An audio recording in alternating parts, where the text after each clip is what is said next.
નમસ્કાર વિદ્યાર્થી મિત્રો, આગળના લેક્ચરમાં આપણે કોસ્ટ અકાઉન્ટિંગમાં પ્રોસિડ્યુર ઓફ એસર્ટેનિંગ પ્રોસેસ કોસ્ટિંગ જોયું અને ફોર્મેટ પ્રોસેસ કોસ્ટિંગની જોઈ અને આપણે difference between process costing and job costing જોતા હતા. એ આગળ જોઈએ.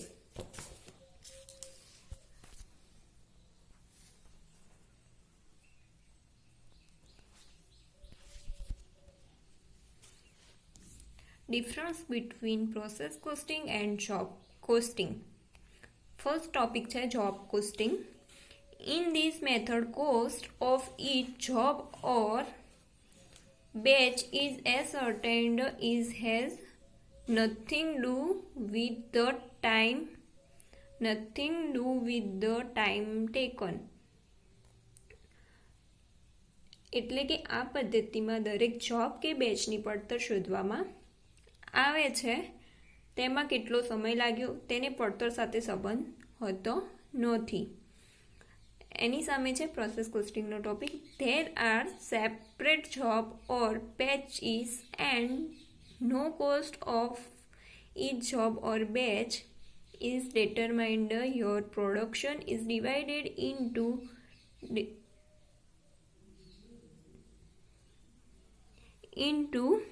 distinct stage and cost of each stage is ascertained. यानी જેમાં વ્યક્તિગત જોબ કે બેચ અલગ ઓળખવામાં આવતા નથી, પરંતુ સતત ઉત્પાદન પૈકી દરેક પ્રક્રિયાની પડતર શોધવામાં આવે છે. સેકન્ડ નંબરનો ટોપિક છે your product job or batch is produced according to specific requirement of customer and specific cost of that job or batch is ascertained. यानी આ પદ્ધતિમાં કોઈ વસ્તુ કે બેચ ગ્રાહકની ખાસ જરૂરિયાત મુજબ બનાવવામાં આવે છે અને તેની વિશિષ્ટ પડતર શોધવામાં આવે છે. સેકન્ડ નંબરનો ટોપિક છે પ્રોસેસ કોસ્ટિંગમાં your production is continuous and identical units are produced. There is mass production and cost determined for each stage of production. यानी અહીં ઉત્પાદન સતત છે અને બધી પેદાશ એકમો એક સરખા હોય છે. તેમાં મોટા જથ્થામાં ઉત્પન્ન થયેલ વસ્તુની દરેક તબક્કે પડતર શોધવામાં આવે છે. થર્ડ નંબરનો ટોપિક છે at the end of the year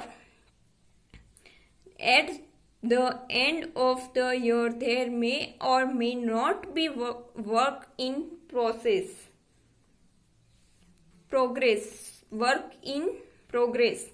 તેમાં વર્ષને અંતે અર્ધતૈયાર માલ હોય કે ન પણ હોય શકે. પ્રોસેસ કોસ્ટિંગમાં there is always some work in progress. Here there is always some work in progress in the beginning and some at the end of the year.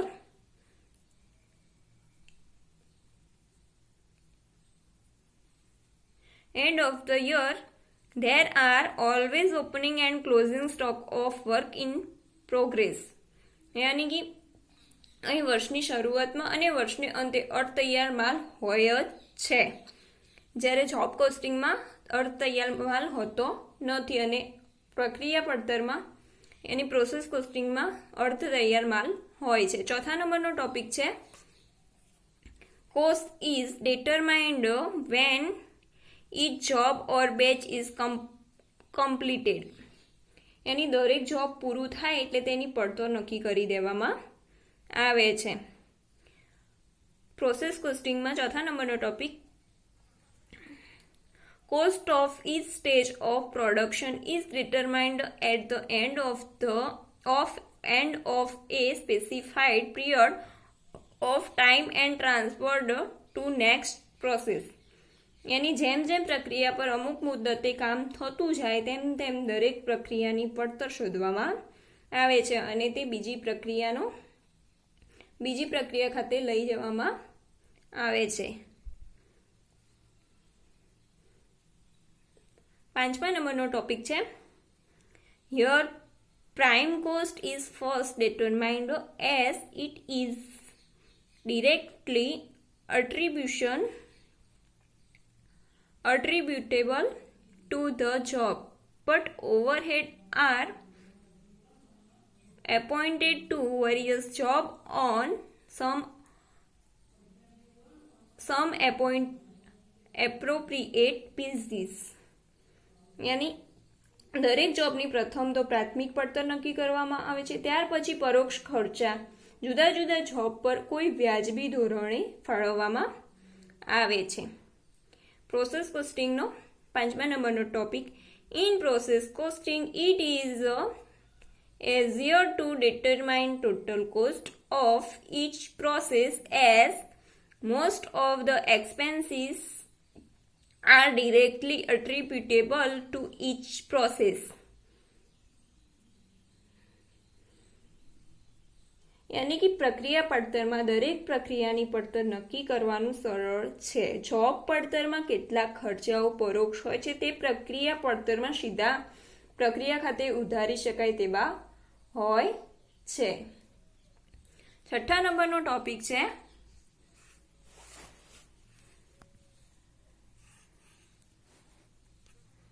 For each job, material, labor, and overhead are added and cost determined for each job separately.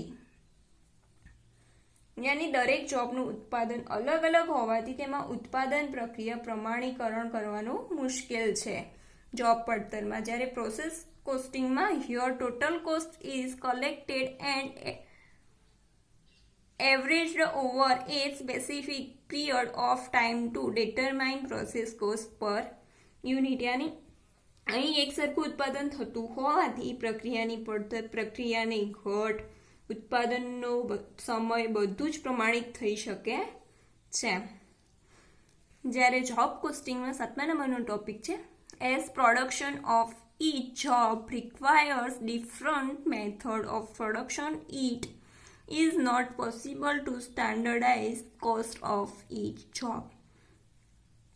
यानी कि જોબની પડતર નક્કી કરવા માટે તે જોબને લગતા માલ સામાન, મજૂરી અને પરોક્ષ ખર્ચા ઉમેરીને પડતર નક્કી થાય છે. જ્યારે process કોસ્ટિંગમાં as production is identical in process costing, it is possible to standardize cost of each process, normal loss time of production act. यानी कि અમુક મુદ્દતે તે પ્રક્રિયાના કુલ ખર્ચાનો સરવાળો કરી તે દરમિયાન ઉત્પાદન થયેલ એકમો વડે ભાગવાથી એકમ દીઠ પડતર નક્કી થાય છે. यानी कि એકમ દીઠ પડતર કઈ રીતે શોધવામાં આવે છે એ આપણે આગળ સૂત્રમાં જોઈશું. એના પછીનો ટોપિક છે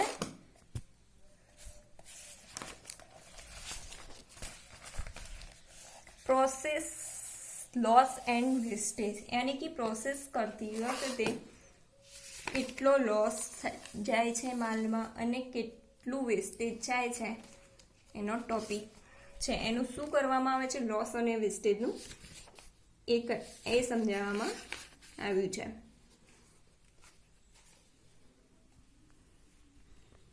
In most industries where process costing is in use, some loss, scrap, wastage act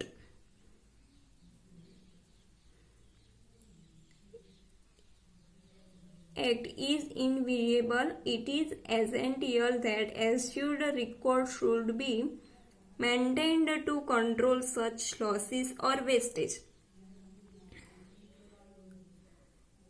The loss or wastage likely to arise must be reasonable. Their figure for reasonable loss or wastage in respect of each process would be ascertained on the basis of past experience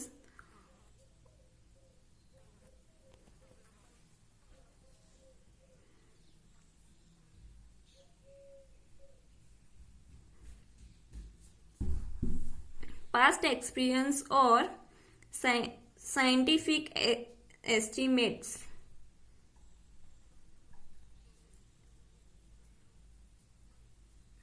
This reveals the loss or wastage which would be expected in normal conditions, and it considered to be the normal process loss or wastage.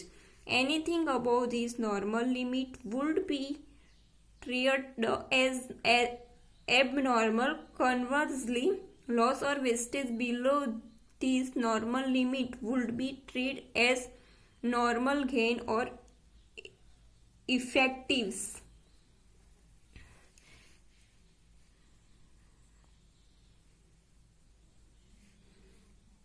Normal and abnormal process loss must be distinguished.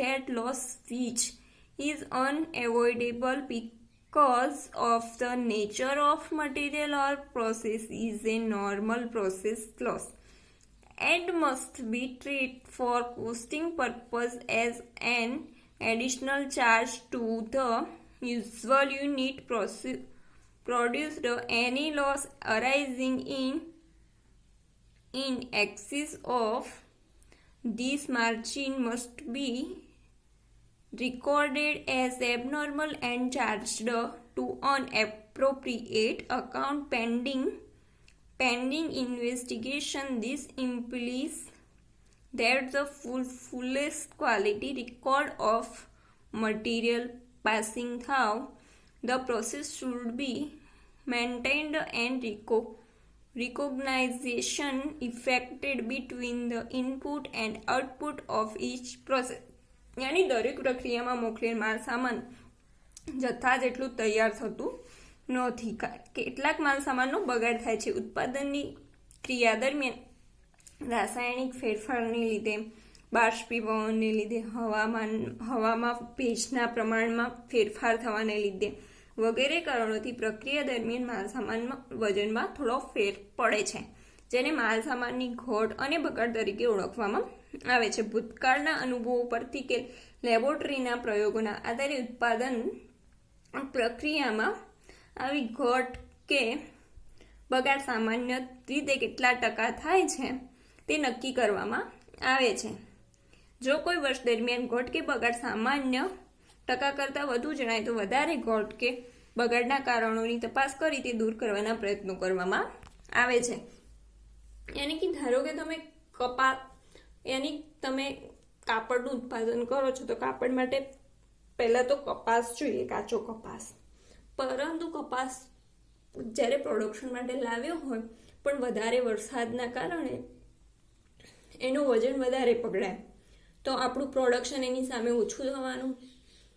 અને જો કદાચ વધારે વરસાદ હોય તો આપણો કપાસ બગડી પણ શકે છે, તો એને બગાડ પણ કહેવાય. એટલે આપણું કપાસ બગડી જાય તો પછી આપણું કાપડનું પ્રોડક્શન એટલું ઓછું થાય, તો એને બગાડ્યા કહેવામાં આવે છે.